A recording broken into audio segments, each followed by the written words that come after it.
The first lesson today comes from one of Paul's letters to the Corinthians. Some in the church have been questioning Paul's credentials and authority. Here in 2 Corinthians chapter 4, Paul explains the power and the secret of his ministry and of the Christian life, beginning in verse 7. But we have this treasure in clay jars, so that it may be made clear that this extraordinary power belongs to God and does not come from us.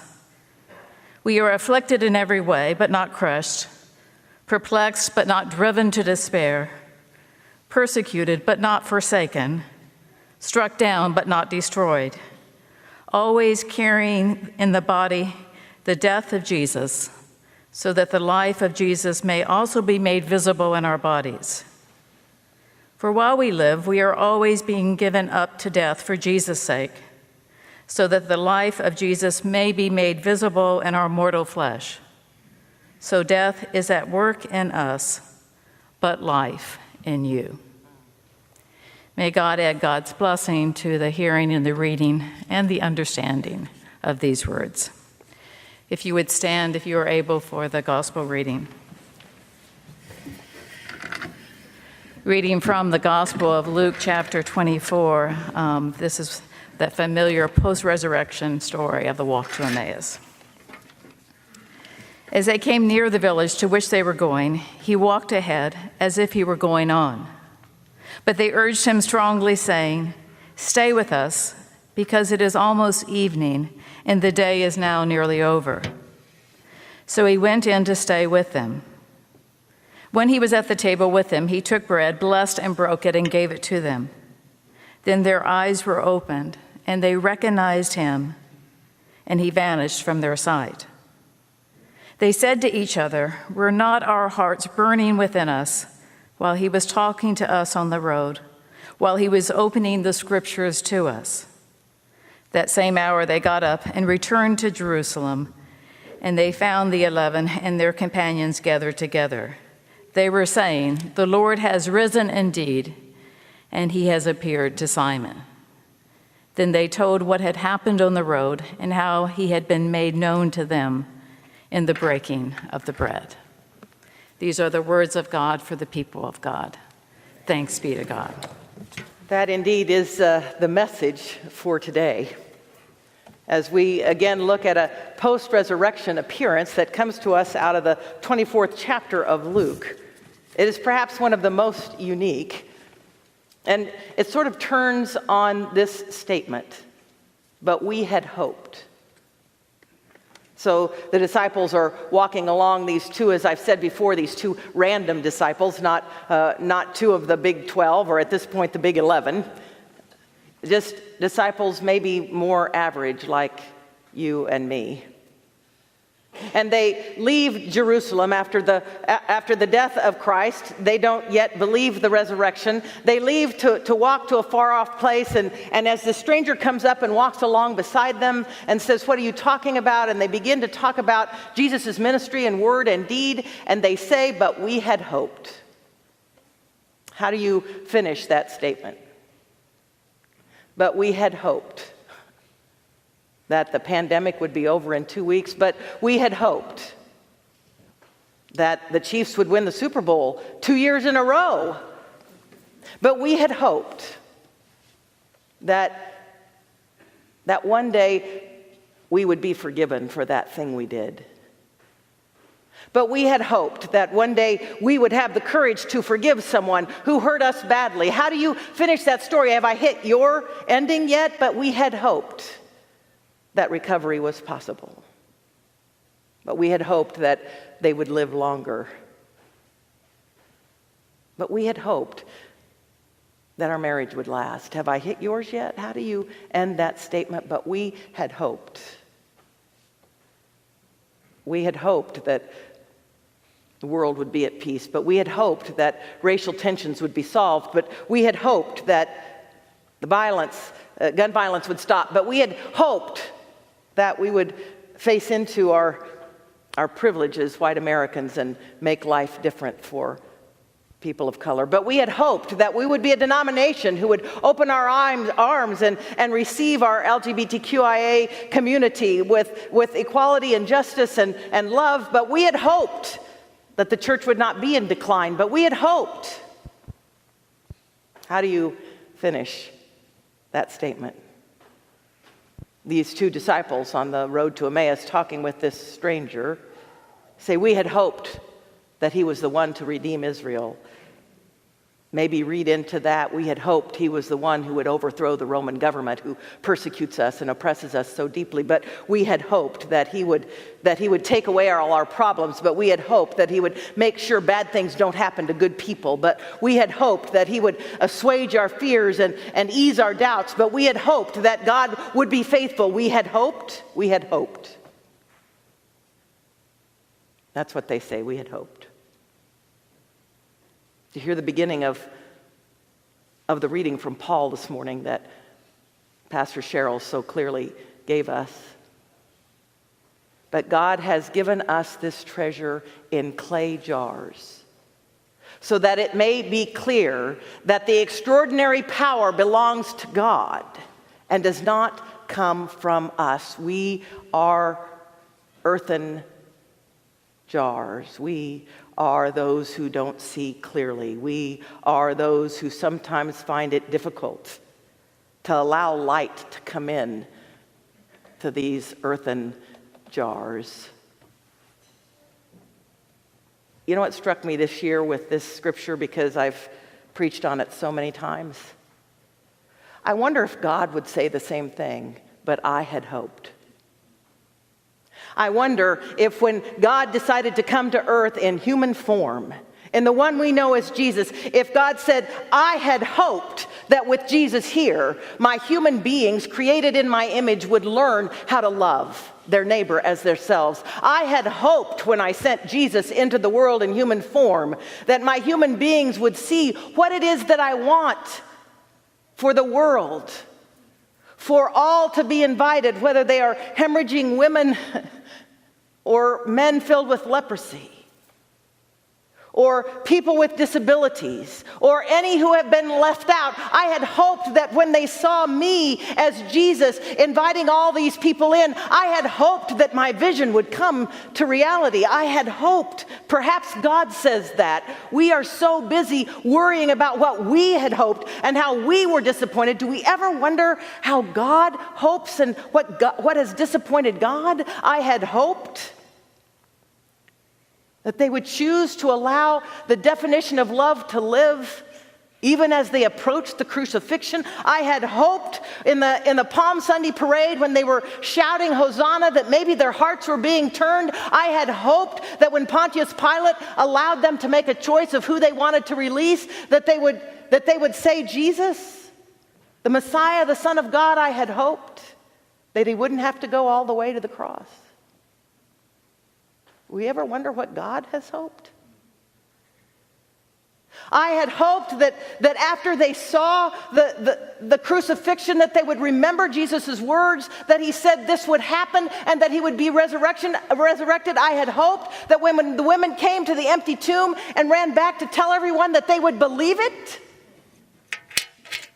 I had hoped that 2,000 years later, after the death and resurrection of Jesus Christ, that my human beings in whom my image is created, that they would believe that Jesus is still on the loose. I had hoped. Do you suppose God says? Paul says again, this treasure was given in earthen vessels, in clay jars, so that it may be seen that the extraordinary power belongs to God and does not come from us. And what's the extraordinary power? Paul says, we are afflicted. I am afflicted, but not crushed. I am persecuted, but not driven to despair. I am perplexed, but not struck down. I am struck down, but not destroyed. carrying always with me the death of Jesus' body, so that the life of Jesus' body may also be made known in me. We carry within us, friends, all of us are going to die. Jesus died. We carry in us the death of Jesus, so that the resurrection, the life of Jesus, may also be seen in us, because we believe that the power of God's life overcomes all death. And believing that, we live differently. And without that fear of death and the promise of eternal victory, we can risk living in the world the way Jesus lived, inviting people that are unacceptable to the rest of the world. Why is the church in decline? Because we refuse to do that. We're not sure we want all those people. Just like the religious leaders in Jesus' day weren't sure they wanted all those people. I am afflicted, but not crushed. Perplexed, but not driven to despair. I am persecuted, but not forsaken. I am struck down, but not destroyed. Carrying with me the death of Jesus, so that the life of Jesus may also be witnessed in me. And what is the life of Jesus? It is that life without fear, not life without pain or struggle, not life without adversity. We carry within us the death of Jesus, so that the life of Jesus, our understanding that death and struggle and persecution does not finally overcome us. We are to witness that. And these two disciples are witnessing it, walking along beside them, but their eyes are kept from recognizing him, because we focus so much on our own mortality, we sometimes cannot see the immortality of God's promise and God's faithfulness and God's mercy and God's grace. Do you know what these disciples say as they get close to the place where they're going? They say to this stranger, it says they urge him strongly to stay with them, because evening had come and day was almost over. That caught me this year as well. Is day almost over? You know, the possibility for us to transform the way we live. Is our day almost over? Because we're still not sure that we want to face into the white privilege that continues to be a part of the death of brown bodies. It's not the largest percentage of us, we say. You're right. But as long as there's any percentage, friends, it's not okay. Is day almost over for us? You know, the day of the denominational church, because we refuse, we would rather close or shut down or finally just fade away into irrelevancy, because we just don't want those strange people with us who want to be in same gender relationships. Is day almost over for us because we can't change? Is day almost over for us because God isn't faithful the way we wanted God to be faithful? We had hoped that he would be the Redeemer of Israel. And for us, that means to overturn the government of Rome so we can be in charge. For us, that means making sure that bad things never happen to good people. For us, that means that we don't ever have to suffer or have pain. And God hasn't done that, so therefore God isn't faithful. Is day almost over for our hope? For lives of meaning and purpose? Is day almost over? Some of you probably have read my blog this week. I was in Tucson, Arizona, seeing my aunt and uncle this last week. And they had read the blog that I had put on and heard the sermon about the bright red vermilion flycatcher that I saw after my friend Jane died. It's not supposed to be in Kansas. It's native to Arizona. But the year she died, it appeared. And ornithologists said, well, this is why. You know, there was a storm and it got off course and blah, blah, blah, blah, blah, blah, blah. But I knew it was Jane. So my aunt and uncle had read all that and heard all that, and they said, Nanette, do you want to see those that are native here still? And I'm like, well, serious? And they're like, well, yeah, Nanette, they're here. So one afternoon, they took me to a park where if they're around at this time of year, because it's beginning to get hot down there, if they're around this time of year, they're in this park because it's one of the few that is kept moderately watered for soccer games, of course.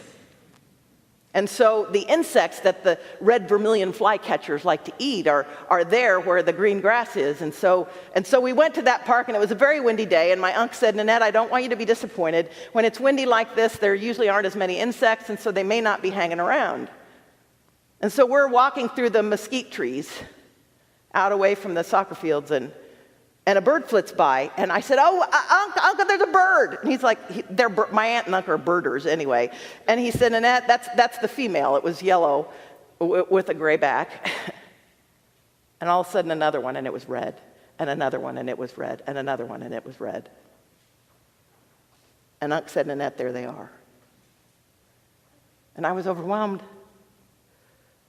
by their beauty, by their grace, by their smallness in God's big world, by God's grace, that my friend Jane still lives beyond ALS and the death it brought. And so I said to my uncle, don't think your niece is weird. Well, he already knows that. And I waved at them and I said, hi, Jane. They just kept getting insects off the ground, I don't know. And we stayed for a while, and I was snapping picture after picture with my phone, right? Just picture after picture. And I said to my aunt and uncle, I said, I think I'm ready to go. And they said, okay. And so I said goodbye. I'll come back. And so I was done. And we're walking about a quarter of a mile back towards the car, and there are no mesquite trees, and there's a waist-high chain link fence around the soccer fields, and all of a sudden, a red vermilion flycatcher lands right about 10 feet in front of us on that chain link fence, not on a tree branch. And we just stopped. And I didn't take my phone out.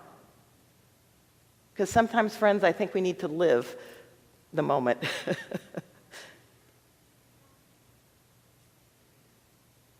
Then tears started streaming down my face, because why is God's grace beyond limit?